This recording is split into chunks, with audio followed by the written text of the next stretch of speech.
6 years in the White House, the American president has been hyper-conscious to be everybody's president. And I think it was in his 2004, or was it the campaigning Democratic National 2004 convention speech, he actually cast himself as president for everyone, kind of to put himself aside from the first African-American president. And here we are in the last 2 years of his presidency. America seems to be going backwards to the 60s. It's true that race relations is a major issue today. I don't think we're going back to the 60s. It's a different story, and as Bill de Blasio, the mayor of New York, said, this is the great challenge of the leaders today. And those leaders, interestingly enough, are leaders where race is a major issue in their own life story. Obviously, President Barack Obama is the first African-American president of the United States.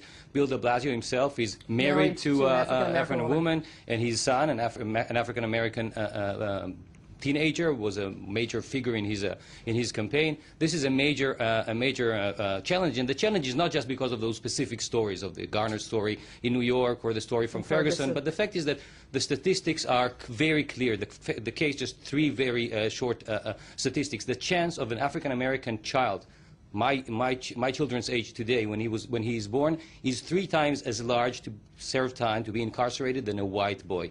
The chance of an African-American to be shot between the year of 2010 and 2012 was 20 times higher than a white person, and the chance of an African-American in certain districts to be charged with charges related to marijuana is 30 times as high as the chance of a white American. So obviously the figures are clearly stacked against the African-American population. You know, they are stacked against the African-American population, but, you know, Oren Nahari with us in studio as well. I'm wondering out loud, this coming and surfacing up in the last 2 years of Barack Obama.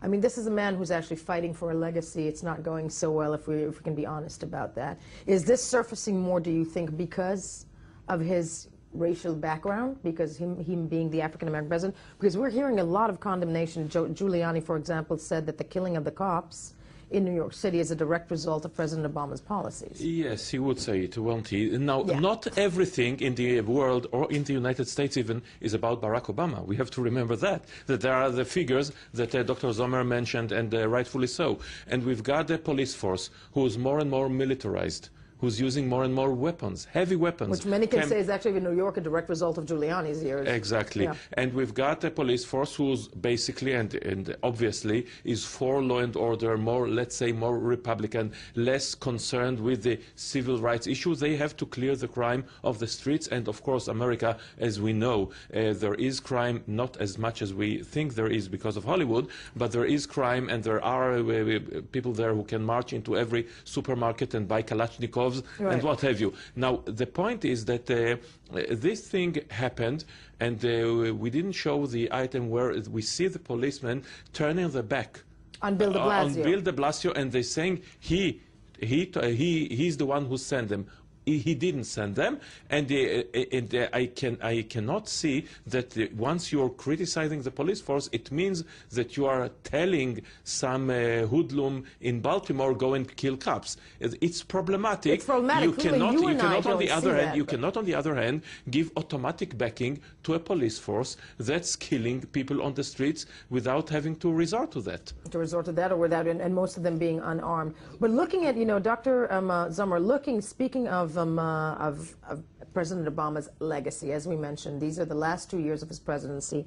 He's facing a Congress and a Senate that are clearly, you know, not in favor of any decision that he makes. And then last week we saw him actually doing this turn that many will argue had to happen many years ago, and that's the turn on Cuba, and that's opening the door to relations between Cuba and the United States. From the speech on Friday, this is what the American president had to say. One of the topics in the speech was Cuba. Let's have a listen.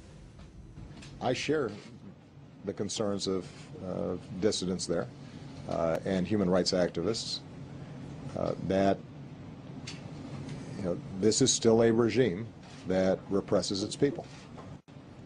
That doesn't mean that over the next 2 years we can't anticipate them taking certain actions that we may end up finding deeply troubling.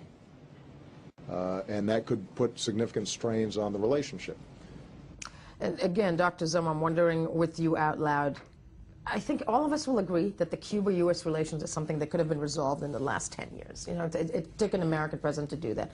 But a move as such, What does it spell to the American constituency? Why now? I mean, is he pushing for a legacy in any way, shape, or form? Is he also showing something to the rest of the world? This is an executive decision. It's my decision. I think that the move with Cuba should be perceived in the perspective of what happens generally with the Latino voters in America. I think the move is a part of. I don't think it's something that happened in the last 2 months after the midterm elections, when the claim is that Obama is trying to establish a legacy. What Obama is doing, and he's been doing that since 2008, right, is trying to create an electoral realignment in America. There were just a few periods where electoral realignment happened in America. FDR is one case, Reagan is another case, and what Obama is trying to do today, what President Obama is trying to do today in many ways, is to establish an unbreakable relation or tie between the Latino voters and the Democratic Party. And this is a tie that would pay off hopefully for the Latinos as well, but definitely for the Democrats for years to come. The bump that he got among Latinos just from the move with Cuba right, and with the immigration reform, which I think are parts of the same move, is about 15%. So can we say, if in fact, Hillary Clinton is the one running in the next election, that these are moves in many ways handing, presents to the upcoming, Democratic candidate in the United States? And establishing his own legacy. As well. And establishing his own legacy, because if you want to create a coalition, a new coalition, what would be called over the years the Obama coalition, right, then you're creating a legacy that is going to be going to be years long. And why would you argue that he just lost her the next elections because the Cuban immigrants and other people in the United States who say, okay, Obama succumbed, maybe again, to dictators. He gave them recognition. He gave them a lifting of embargo without receiving anything in return, no more democracy in Cuba, etc., etc. And the Cuban exiles, especially in Florida, are very, very powerful. And those people who voted Democrats most of the years, maybe now lost her Florida, and with it, he lost her the next election. Well, I beg to differ here, because if you look at the statistics, the majority of young Cuban Americans are in favor of this move by President Obama. President Obama is being very cautious. He's using only his executive powers. For instance, he cannot lift the embargo. This is something that only Congress can do, and in that sense, he pushes the Republicans in Congress into a corner. Because at the end of the day, if the move is popular among Cuban Americans, right, among Latinos in general, and the Republicans don't make this move, then they lost. Then they lost the Latino vote. Lost even more. Yeah. It's either way. But one point, with your permission, which is very important, I think. With this move, he showed that at the point of his most weakness, he's the strongest. He doesn't have to listen to the Congress. He doesn't have to listen to the Senate. He doesn't have to listen to his own party. He doesn't have to listen to anybody. I'm just doing it because I feel it's right. What does it mean concerning the veto in the Security Council, concerning Israeli Palestinians? He can do, with his executive power, veto is totally presidential. If now what we see in Cuba, which is much more important in the eyes of Americans than Israel-Palestinians, the veto, what does it mean? Whether Obama and Obama alone will decide, I have got 2 more years, I can do whatever I like in this respect. I'm wondering also that, I mean, it's a very interesting point that we haven't discussed in the last few days. I'm wondering out loud also with you, Dr. Sommer, is that something that, do we think that a move as such also portrays itself to the rest of the world, as Mr. Nahari just said, that in the UN Security Council, when it comes to Israel, Obama is basically saying, take a look at what I'm doing here. I can do this to you guys as well. Or are we just far-reaching? I think Obama is a basketball player. He's an avid golfer, but he's also a basketball player. And yesterday, the day before in his speech, he mentioned that now he's entering the 4th quarter. Everybody who's who loves basketball knows that it's the fourth the important quarter, things happens in sometimes in the 3rd quarter, but definitely the 4th quarter determines who wins. Clearly, you like basketball. Okay. Yeah. Or football. Same metaphor. Yeah. I'm sitting with men. Okay. And moving on to this is the 4th quarter. And this is the 4th quarter. In that sense, I mean, I think the notion that Obama will not veto a decision against Israel is a notion that is based on the fact that the game actually ends at the end of the 4th quarter. And I think if Obama is trying to preserve a legacy, the post-presidency career of presidents today, especially young presidents such as President Clinton, Obama himself, is an important element. And I don't think he's going to burn any bridges. And in that sense, I don't see any structural changes in American politics that would lead him to make any dramatic changes with respect to with respect to his foreign policy in Israel. And in the Middle East, I mean, his main issue right now, and he said that, is fighting the radical Islam. Right. So in that sense, I don't think he's willing to alienate Israel or any of its other American allies in the region. And I think, if anything, that would have, and if we talk about the elections here in Israel, I think that as far as the Americans are concerned, I think the elections here